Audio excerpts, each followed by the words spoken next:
Welcome to Accountants Law Pod, where accounting professionals and law firms converge.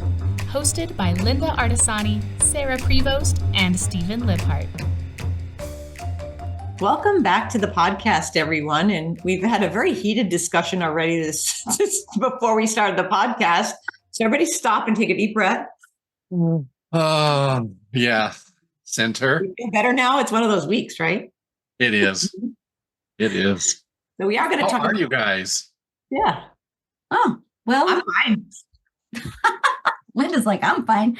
I'm we were actually just discussing client experiences, I guess, and kind of putting together like the three of us often do. And and I told you my methodology of handling a client that's just a little bit cranky, Steve. I just sick Sarah on him, basically. A little mad bulldog, and I'm like, she handles. So Sarah, I need to have you sign a contract with my company and have a little side job here. Let me get you to our director of moods. Well, how many times have we done that on the law lab, and we've been like, let's just everybody goes, oh, Sarah, can I just steal you for a week? I'm like, nope, nobody can take Sarah from me. She's very good with the words. Oh man, it's very my husband. And Sarah, you've been traveling. We're recording this in the end of July. Yeah. And where are you just back from? Share what you learned. Had a wonderful time at Gusto Next with our team. And I was most injured by the fact that team members were thanking me from Lynda Next's team for this opportunity from Lynda and I. And that they were happy to be heard, not just from us, obviously, from the Gusto co-founders and project managers and some really key, wonderful people. So we had a really good time, and definitely for some that broke them out of their shell because the next day was Misty, and Misty was doing the theater public speaking style crash course. And it was honestly really good. I'm a little jealous. When I saw her, I was like, oh, I want to be there. I'm a little jealous because you got to meet our newest team member, and I heard everything went well, so I'm a little jealous, but I already adopted her, so she's one of my family. Yeah. We joke about family members, but it was nice because having met her, giving her cardigan, that's part of our... Yeah, she got her sweater. So it's so pretty. She had it on the other day, so it was really cool. Yeah. She's one of the Where does she live? Is she in your neck of the woods, Lynda? No, she's in the exact opposite corner. So she's up in Washington. So. In Washington. Okay. Yeah. We seem to keep finding really great people up in Washington. Don't like the state as far as taxes for payroll, but I have to say we have good people there. Fill us now on that. Payroll taxes up there, registering for payroll up there, handling the business up there is Jesus. We could go on. I could do a whole bunch of things about all different states, but not going to do that today. What are we talking about today, Lynda? Today, we're going to talk about triple checking and mastering the three-way reconciliation, which is a topic we've touched on before, but we're going to bring it back because it was a very popular one, and try to kind of revisit it, because it's also, if you're just starting out working with attorneys, it's a confusing topic, I think. For most people, they're like, what is it? It's confusing and it's scary for a lot of people. Yes. What happens when you have a non-trust bank account that the person accidentally used in the beginning because they didn't set up? How do you handle that? But they used it as a so-called trust account. So they use their operating account for trust transactions? Is that what you're saying? They use like a whole different style of an account. Like, let's say they were using a savings account or a market account, not a secondary operation account, but treated it like that. And yet it wasn't truly what it was supposed. So it's very confusing to... Well, I see that a lot where they'll use a money market account, and I often question it. It's like, why are we putting this in a money market? It should be, in our state, it should be a bank that's approved, an account that's approved by the legal trust account fund, the people who oversee it. And I often wonder about when I see money market, I'm like, is that interest real? Is that trust account interest, or is that money market interest? Is it being calculated right? Well, how do you, to that point, Steve, how do you account for that interest? Because it's really not allowed, right? In the sense of like, it could be booked in, it goes but it goes right back out, which is the It goes truth. right back out. Yes. Yeah. Well, we put an argument about what's a two-way, what's a three-way with a client, because they had no third. Weren't using Clio, they weren't using Lean Law, they weren't using any billing software. I said, well, you have a two-way. And he insisted he had a three-way. Couldn't tell me what the third piece was, but we had a very long discussion about. So we just, at that point, we just gave up and just called it a three-way, even though it was a two-way. Because Make you happy. This is an attorney you weren't going to win that battle with.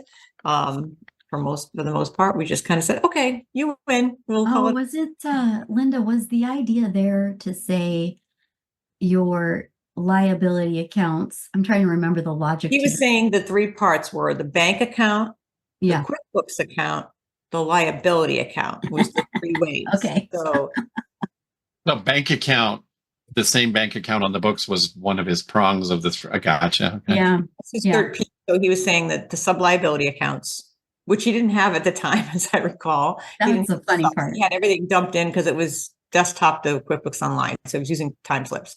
Yeah. But he just insisted it's a three-way. It's a three-way. And we had to end up changing everything the way it was structured because it wasn't structured the way it should have been. Anyway, for us, he had a lot of trust accounts. So it was really tangly and messy, which can all lead into the conversation about whether or not you should use the sub-liability or use the customer method, which is another topic in the law lab. Because some people believe that, no, you don't need to. Why do all that? If you're using Clio, you don't need to do that. But if you have a lot of them, let me tell you, you need to do that. You do need to do it. Yeah. You might be able to get away with it, or a firm that doesn't have a lot of trust. But if you have a firm that has a lot of trust, you need to have that view of all the liabilities. Because you know what? If you get audited, you know how easy it is to pull those records down for the auditor in the method that they want to see with the register of the ins and outs of the money. If you're doing the customer method, it can get really messy and it's hard to be able to pull that out in the way that the bar wants to see it. And Well, you know what I'm thinking of, Stephen, sorry to cut you short, but in thinking of this analogy of just using that customer method, that's taking a chance on the fact that you've set it up as customer and sub-customer because it matters. Right. Some people don't even do that. They just lump it in as one customer. yes. And we find, as I'm doing one right now and rechecking work from staff, what happened between the client level and the matter level, because clients could pay into a matter. Sometimes clients, depending on your software, could pay into a client level. Mm-hmm. In the same bank account, but how does it get recorded and delineated? Because it'll show incorrectly if they're using a practice management software. They don't know where the money is technically. So that's what I was thinking of, Lynda. Is like that could be another throws to why it would be so complicated to do it that way. Yeah. Well, the trust accounting can go south so easily. Oh God. I think that sometimes the overkill, what the attorney might see as overkill, when we're telling them you need on your balance sheet, you need the master liability account with all the sub accounts underneath it, might seem like overkill to them, but I always respond with, you want overkill here. You want it. You want it to go deep here. You want to have that workflow touch all of these places and balance in the end. Absolutely. Yeah. You just want clarity. You want to be completely transparent. So if you have to explain some piece of it, it's just if you can keep it neat and orderly all the way through, you're going to be really happy with your record keeping, I think. Well, actually, Lynda, in recollection of that particular one you were referencing, it was at one point, I forgot which bar, but there was a very specific, most have a specific example, but one specifically, because the information was provided the first time so inaccurately, that particular bar really made us go back and do it exactly the way they wanted it because there was a lot of mistrust. I felt like, am I recalling that correctly? Like we had to the lady just sent the records out of QuickBooks instead of following their forms, and they don't take too kindly to that. So you really have to present it. If the bar asks for it a specific way on a specific form, even if you have to type it onto the form, do what they ask, do it in time, and just do it properly. Because that way, be nice to the bar. Yeah, because they don't give you a big window of time either. That's the other thing. So if you're just skating by doing it your method because you think it's easier, you don't feel like taking the time to do all the other meticulous work, you're going to find that if you don't do that and you're stuck with this, they don't give you a big window of time to produce the records, especially if it's something that's not so much random, but it was a actual client that wrote to the bar and said, this is not right. And they turn you in. You don't get a big window of time. And it really ticked the bar off that they didn't do it properly. So you were the lucky one. You got the short straw on that one and had to make that phone call. That was cracking me up. I'm like, how did you do that? Yeah. I also remember we had to hop on a weekend on that one. So, and we did. We put in a lot on that. A weekend and got it done and set up and everything because of the timing. So, yeah. So when you're doing a three-way though, to the initial conversation we're having, Steve, where you're bringing up that, like, say that non-IOLTA bank account, because it could be anything, and there are maybe interest earned on it, and or it's the way it's handled is not true to the state's requirement. Well, there's what do you do? There's a reason, and I'm speaking for our state here in Colorado, the Colorado Legal Trust Account Fund. You can go as a new attorney or an existing one to their website, and they will have the list of all the banks that they recommend that you work with. They'll let you pick. I'm sure it happens in many states. But they always have the preferred banks listed in there as well. They have a whole section for the preferred banks. And I'll give you an example. We have a newer client that signed up with us in March, and their business has just exploded. They've already done over $1 million in revenue since March. And they're doing really well. And I tried to guide them away from a certain bank that they chose. And I said, this bank is not good to work with. It's going to be a problem. They went there anyway, probably because they could get a loan or they liked the teller or whatever the reason was. But now they sent me an email just yesterday and said, we're having trouble. We're trying to find this transaction. And I said, I can't find it for you because your bank search doesn't go back that far. You'll have to go through all the bank statements. And I said, if you really, you need to leave this bank and go to a real bank who cares about handling trust accounts. There's a reason they're on the preferred list. So how do you guys handle that? How do you drive your clients to the right bank when that comes along?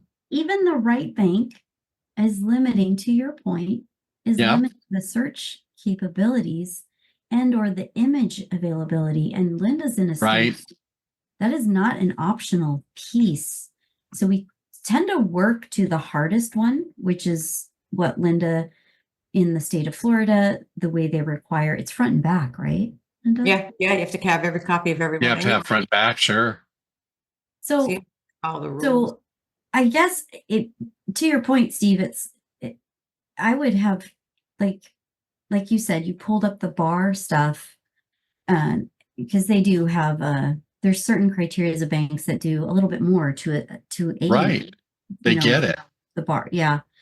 But I don't know, even the ones that I see, I'm like, well, do they do everything that we need? They may not. So it might have to be in a workflow process, whether it be on the firm or on your side, of how to handle that so you don't lose that data, which I don't know how to answer the question, because it's not easy to move a bank. No, it's not. You can be in a spot where we've had this happen, where a bank got debarred. A big and bank. The bar said no, it was a big bank. And so that was a huge shift. But then what do you do with all this uncleared item stuff? So there's like a whole piece to doing this in stages. Plus you have forms of payment coming in, possibly wires, all of this data that could potentially come in. And, you don't want, the last thing you want to do is expose yourself, if you are moving banks, to expose yourself to an NSF moment, which then requires the bank automatically to state something. And then it causes a flurry of stuff. Yeah. So it just becomes this bigger thing. I just, that's a really good question. I think it's a personal case by case and relationship. It's your relationship with a client is the way I would see it. How do you feel, Lynda? I mean, it's a great question. Yeah, I think, well, selfishly, I'd like to have, if we had a choice of like, oh, pick Chase, pick Bank of America, because the functionality is better with QuickBooks. But I think, sometimes you get these smaller banks they're harder. We've got some banks that will not give a client an electronic way to get online. There's a bank that won't, it's a pretty good sized bank, won't let you log into the IOLTA online and mails the bank statement. So then the person in the office has to scan it to PDF and upload it to us. It's all those steps just slow the whole process down. So preferably like to have the bigger banks, but sometimes you work with somebody, say in Iowa, you don't have the same, what are they allowed to do? I think that what bank account are they with? It's just, I don't think I'd ever ask a client to actually move unless there was a really valid reason to make them move. I don't know. And on the flip side of that, the teeny tiny banks, like we have a teeny tiny bank up in Walden, Colorado, that they're the teeny tiny Bank of America. I mean, but I'll tell you what, you can get to a live person really easy with the teeny. Oh, you have a live person in a bank? Wow. Yeah. I mean, they answer the phone and everything, so it's kind of cool. They make you too. Like even for a client, we had a client recently that was new, just left a big law and moved into their own little space. And then they're just starting and they were all excited. And how do I do this? And I think, Sarah, you kind of handled this one, but she needed to open up an IOLTA account. Where do I go? She had no clue where to go. And we had to go to the bar to see what banks were allowed. And these are your offerings. And this is the experience we've had with whatever bank. And then you can't just walk into the bank and say, I'm here. Here's $100. I want to open the IOLTA. You have to call. I have to call or online make an appointment to go into the bank. You can't just show up anymore. Those days are gone. Yeah, those days are gone. Yeah, those are gone. Yeah. Well, and also because I think of the way that trust accounting works, not every trust account can be opened just here and there. There's like a whole back end now, depending on the bank's system. So even the preferred bigger banks, I see no problem if you want to bank with a smaller bank for certain reasons. A lot of them will loan money easier. Yeah. However, if you are looking through the trust lens, the protection sometimes, this is an old adage, is you have your IOLTA in one bank and then you have your main operating in a totally separate bank. But then you can't transfer.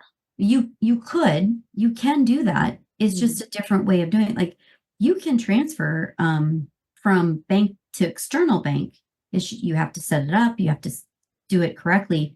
But wouldn't there be fees involved? Protocol. Some do, some do not. Yeah. Some do not. Depends on how quick you want the money kind of thing. Right. But the thing is you have to follow the cadence and the rules of which you would, as if you were to print a check out. So if you're going to batch transfer something out, what's behind that? Right. Because we, on the three-way reconciliation, need to ensure that we see it, which kind of goes back to my original question. You have a trust account and then you have a non-trust account, but you're treating it like that. Now you have these two accounts. How do you balance that? Because you did it wrong the first time. You're making the correction. No, I get it, but we've got to help you fix it. It's tricky. So while we're on that subject of talking to the client about challenges like that, and if you're an attorney out there listening to this today, this next piece is really key.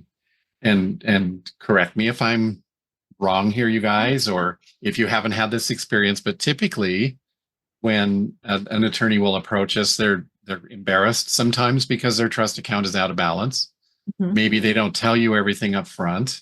And they expect it to be reconciled and done at a very low price within the next 3 weeks. And the reality of it is that this is a big project that may take going back over multi-years. We don't know until we get into the actual reconciliation of the project. Psychologically, and for lack of better words, how do you guys handle that with the client of giving them the reality of this picture? And Sarah, you've got a great smile going on this question because we all run into this. It happens, yeah. Lynda should go first on this. Sarah, you had a big smile because this has happened. I mean, for sure. It happens a lot. Well, with a project, I think with any project, any cleanup project, you really have to set the parameters of this is how long, and we're going to run up against this now, and this is being recorded in July, and we're going to run up against the tax deadline, right? And that affects like whatever money's in there's probably money that needs to be transferred. All that affects the numbers. So sometimes they say, well, don't worry about the trust. That's not really that important. It's in their brain. They separate that. They kind of take that in the shelf and stick it over. It's unearned income. Right. But if the money's murked up and messy and the trust doesn't balance, guaranteed there's money sitting in that trust that needs to move over to operating. That's right. So that you're out of compliance. So that will affect your numbers, albeit it'll be this year, because if you actually move it this year, this question came up recently where there was a mess from last year and we've told them about it last year, didn't do anything about it. And then this year it's still sitting there because the client's very nervous about moving it, never moved it. Now he's like, where does that income land? Well, it can't land in last year. You did taxes already in last year and you didn't move it over. So we need to move it over. It'll be this year. And we had to correct the dates on the transactions that came from Clio. But I think with any cleanup type of thing, we have to have a very good conversation about this is how long we estimate it to take. We're going to work on it. We have X amount of people working on it. We're going to start the job here. This is our estimated timeline of getting it done. And that's based on you answering the questions that we have along the way. Bingo. The other piece that usually happens is we get all excited about a cleanup and then we disappear back into the world of working head down, working as an attorney, and then the questions don't get answered. And we're stuck. Our hands are tied. We can't even help move the job forward if we don't get the responses from the client. And that's typically what would happen. And then our timeline's blown out of the water. Mm-hmm. And then it's our fault because it's not done on time. It's not our fault. Right. But in the eyes of it appears that way. Right. It looks that way. The reason why I smile is there's a lot of intricate pieces to it too, in the way that do you have all the information readily available to us? You don't know until you get into it. Well, but in our list, if you're not going to give us access to the bank for availability to check things, that's like taking my arm and tying it behind my back and telling me to do these that doesn't work. I'm not asking for the full availability of admin access. I don't want that liability. I just want to be able to look at the statements, validate what I see in deposits and expenses or wires, any sort of data. I crack up when you guys were talking about this because 90% of the time, you'll see this money will go into operating that's intended for trust. And you're telling me not to look at the trust. But now you're going to pay taxes on money that technically isn't in the correct bucket. So I don't know. Did you want me to now tie the other hand behind my back and validate the information? And it happens. An unintentional moment. I'll just pick on a bank that has the same blue colored cards. Let's say you have a personal card in blue and you have a business card in blue. Could you guys just make them different colors, please? Because I can't tell you how many times somebody used the wrong card. Just inadvertently because it's blue and you don't realize it. So then now you've used a personal card for business expenses or you've used a business card for personal expenses. We got to untether that to make sure it's properly allocated. That it's happened naturally, just innocently. You have a bunch of business expenses and you're like, oh shoot, I just looked at my credit card and there's all of this. Not to mention, most of you all are multi-entity. So let's talk about that. Due to froms, I spent money in the wrong place. All of these little things, or your 401k, you do have a 401k offered, but it's unintegrated with your payroll system. So you have the laborious task of, okay, I'm going to do it this way. I'm going to make sure all the employees are accurate in the payroll system. I'm going to go put this in the other system. I'll just pick on Ubiquity because it's unintegrated, right? And that's oftentimes what it is. No problem with the platform. It's just, well, you have 7 days to do that. Well, I guess you decide to do all of them in July for the entire year. Be ready to pay penalties and interest on that because that's not the requirement. And we hired somebody new, but we forgot to report that. So now they can't be on the plan. You got to look through this lens of some of it being automated with a human touch of oversight. This role that we play in moments of cleanup and or monthly transactions or both is so key to the vitality of how this business will grow and run.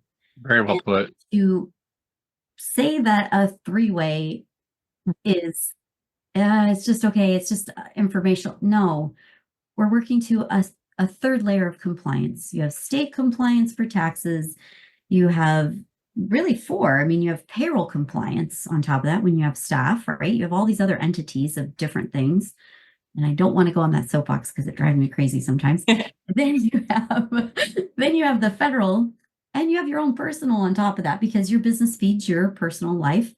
And then additionally, you have the trusted source of being the advisor or the trusted person for clients' retainers and money and how it's earned to you and how you're going to care for that.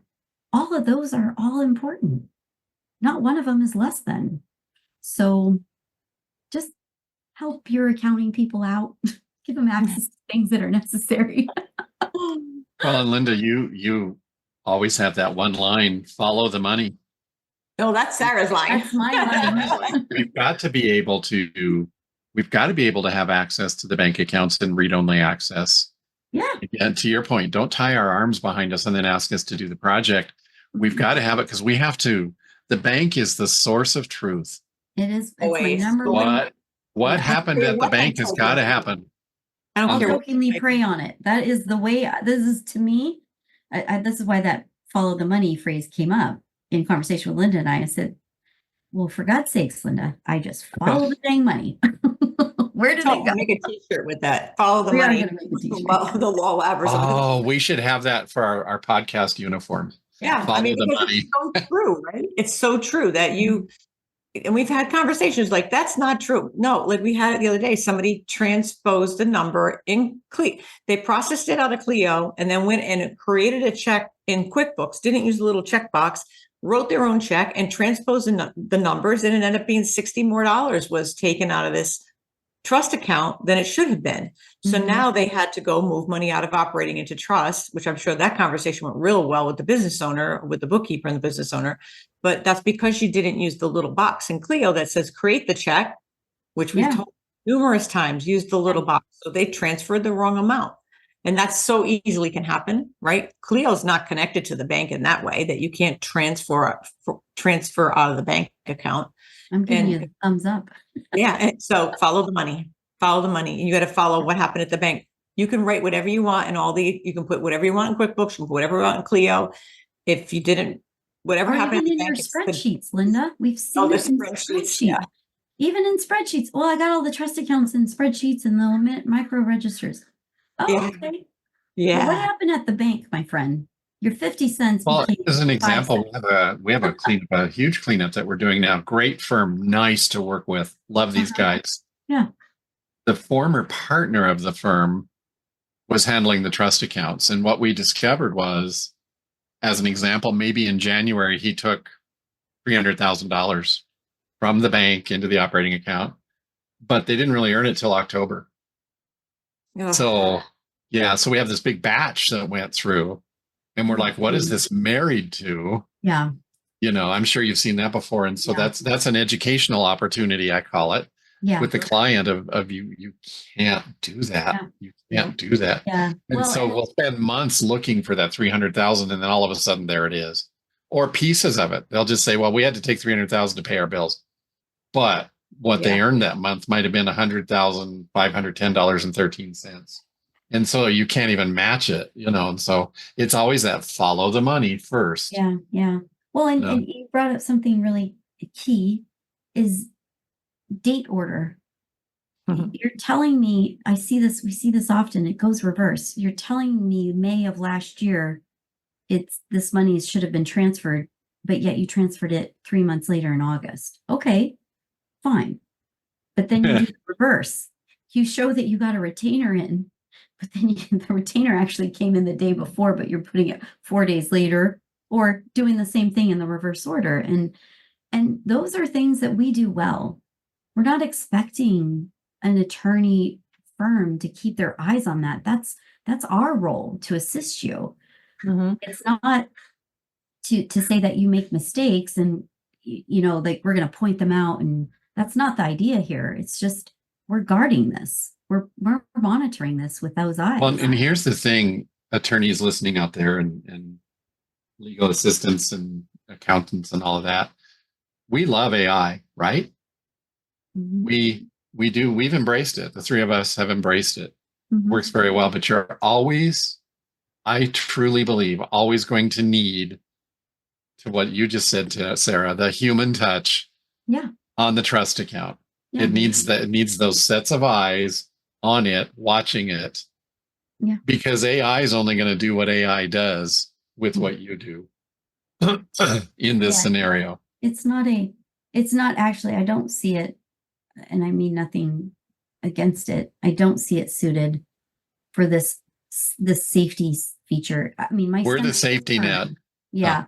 And my stomach would turn at the idea that, I gave you $5,000 as a retainer. My expectation as a customer is that you're guarding my money and rightfully showing me how you've earned it. That's the whole basis to this whole thing. And Well, that and how if I have often- money holding, then you tell me I have money. Right. Yeah. So How often do you have to guide the attorney client back to their letters of agreement or their contract with their clients? Yeah. What does your contract say to Sarah, your client? When are you allowed to earn and take money at certain steps? And how is that outlined, and how does that protect you? I love this question because Lynda and I will say, we're not trying to get in your business to get in your business. We're just trying to validate what ultimately we're producing final financial reports to. And that three-way is part of that packet. So what are these so-called milestones or earned income moments? And what are you required to do? Are you required to send out a statement every month to a client? I mean, what is it that's expected? And sometimes that's the other thing. I mean, with the three-way bank reconciliation, but even part of trust compliance, it is that they have to, even if no money moves from the trust at all, it just sits there like an estate planning attorney that just, if they're holding money, they're obligated to let the client know that it's still there. Beginning balance is this, nothing happened, ending balance. So in some states, that's part of compliance. You really have to know your state compliance. I mean, that's a big part of it. And stay current with it. Mm-hmm. Yeah, I think I don't know if I'm not going to be totally accurate on this, but I know in California there's something about the number of days too. You can't hold California funds. If work product produced, or there's got to be dialogue, I believe, or there's something about it. I'd have to go back and read it, but California has very diligently brought this up and made sure that all money coming into a firm goes through trust. Mm-hmm. And it's got to be monitored, because I'm sure there have been reported incidents where, they told me they earned it and I just paid them and I was thinking it was going to go here. Who knows? I mean, why are rules made? They're made because other people broke them. Right. And we want to shame people for all of these, like, I have to work to this compliance. Well, I'm sorry, they're made because people abuse the system. So let's just honor the system. I'm not trying to be combative in a dialogue with you. I just need to work to what I'm supposed to work to. And yes, we have some responsibility as far as, like, if we see something wrong, we have to raise our hand and say, this doesn't sit in compliance. Let's have a conversation. So it's all coming from a good place, and it's all from a protective place, because your CLEs, your professional liability is on the line for this. And we don't take that for granted as a group that serves all accounting people that serve this line. If you are not proficient in this line of work and you have an attorney client and you're second guessing yourself on things, that would be a good time to reach out and see, the Law Lab is there to help you as far as an accounting professional goes, or you may want to rethink the engagement of that service, because if you're predominantly serving, let's say, e-commerce, and you got this one-off, it underserves that one-off. So just an FYI, it is, people look at what Lynda and I do and you do, Steve, and they go, how do you do that? I don't know. It's just how it's just in my brain. It just works for us. I love trust accounts. I love working on them. Yeah. You have to be that type of person too that likes to work in this kind of work. I don't think people realize, if you're that kind of person, and I met plenty of these, and I've been even way back in school, like, oh, can't we just wipe it off? It's only a penny. It's like, and I've seen that come up like in Facebook. If there's a penny on your bank reconciliation, what do you do? Well, what we do is we figure out what the penny is, but Yeah. we'll just go, that's a penny. And you can't do that with trust accounting. Our dear friend Nicole Davis, this came up and somebody said that, and I saw her shoot right back. And she's right. I mean, the way she responded, I'm like, absolutely, it is to the penny. And I feel like they haunt me, those dang pennies. The pennies are the worst, right? Pennies are worse 50 cents. When you have to tell a client that you have this Write client somebody a penny. out their trust, they still had a penny. Because how are you going to I'm going to have to send a check for a penny? It's going to cost me whatever it costs for a stamp and an envelope and all that. And I'm like, sorry. It is what it is. Yeah, that's the problem. I'll tell you, Sarah, you and I have these conversations from time to time because we both come from the hotel business. Mm-hmm. And one of my jobs in the 18 years that I worked for Westin Hotels was in the night audit. Yeah. And so I would go to work at 11 o'clock at night and get off at 7 in the morning. And that was back in the days when we had the big ledger sheets. And so you would start, all the buckets, and you would start at the top left of that ledger sheet and work your way across and down to the bottom right. And it had to be 0 when you got there. Mm-hmm. And if it was 7:30 in the morning and the bosses came in and you were off by 2 cents, they would pay you till noon to find those 2 cents. Mm-hmm. Yeah. And that was good training, especially when we talk about trust accounting. That penny, to your point, Lynda, has to be given back to the client. Yeah. Sometimes. If they don't cash the check, eventually it'll end up in the state fund. Yeah. It's not a fun thing to list off and give back. You just almost want to say, here's your penny, just get rid of it. Oh man, what a good conversation about this. This has been, I'm glad we kind of talked about it a little differently. But I feel like it's like slicing a piece of fruit. There's no right, wrong way to do it, right or wrong. I'm trying to put my words together, I guess. But you have, and fundamentally, to what you said earlier, Lynda, you have to work to a certain level of compliance or cadence fundamentally, so that it's easy to grab, easy to showcase, easy to deliver in a report fashion that's understood. And we've just found success in the way that we do it, as monotonous as it can be sometimes. Mm-hmm. It's always hard too. People will throw in 2 or 3 different practice managements on top of, because they've migrated over. You have that to balance in one set of books. I mean, there's a lot of complexity to this style of working. So AI just can't do that part of it so well. Yeah. But well, thanks for the great discussion. Yes. What are the weekend plans for you both? I'm curious. What are y'all gonna It's my dad's birthday party on Saturday, so we're gonna do that. Oh, I have family coming. We're going to the beach. Nice. I just remember that. Hopefully I want to go to the beach. Hot here. Is going to the beach is like, it's like last night I looked at my phone. I was talking to someone on the phone. I looked at my phone and it said 85, but it was 95. And this is like at night, it's dark. It was 95 degrees and it's really hot here right now. You don't want That's how it was here yesterday. I went to bed at 9 o'clock last night and it was 92 degrees. I'm like, this is just wrong. Thank God for air conditioning, right? Yeah. I'm our savior right now. Yeah. We have a cool off period right now in the Pacific Northwest because we've been on the news so much. So I'm grateful. It's around 70 and it feels good. Oh, that sounds so nice. Long sleeve. Well, Las Vegas, I think it was yesterday or the day before, had a record. Did it? Yeah. They said people were burning their feet on the sidewalks. Oh, I believe that. Oh my God. Yeah, and 120 degree or whatever. I'm like, why do you walk your dog? Like, why is it's not okay for you? You have to walk the dog really early and then just take them out. Do you know what I do? I'm one of those dog lovers that I will stop somebody on the street and say, you are burning your dog. Can you tell? Yeah. Look at how miserable your dog is. And your dog is devoted. Yeah. And when they're devoted to the owner, they're going to do whatever. That's you gotta, it's rough. Don't do that to your dogs. Yeah. For us this weekend, my husband is pretty busy Friday, Saturday. So we'll do a family day on Sunday. Aw.